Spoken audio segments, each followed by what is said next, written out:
বাংলাদেশের মুসলমান থাকা উচিত কি নেই আপনি বলুন। আপনি যদি ট্রু ভারতীয় হন, কার্গিল বিজয় দিবসে দাঁড়িয়ে বলুন এই অনুপ্রবেশকারীদের থাকা উচিত কি উচিত না।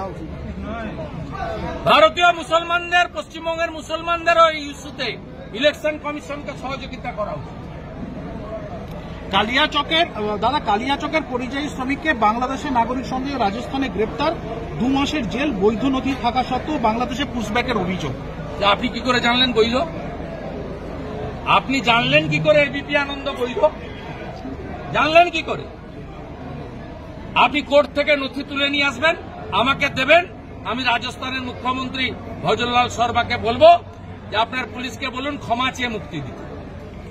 দাদা 30 বছর আপনারা অনেকেই কান দিয়ে দেখেন, আর সেকুলারিজমের নামে আপনারা পশ্চিমবঙ্গের সর্বনাশ করে দিয়েছেন। অলরেডি 1-1.5 কোটি লোককে ঢুকিয়ে দিয়েছেন, যারা আমাদের জমি নিচ্ছে, রেশন নিচ্ছে, ভোট নিচ্ছে, সব নিয়ে নিচ্ছে আমাদের।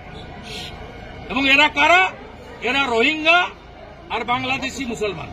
আর বাংলাদেশের যে হিন্দুরা হিন্দুস্থানে এসেছে শুধুমাত্র ধর্মীয় কারণে, তার মধ্যে আমার মা আছে, 60 সালে এসেছে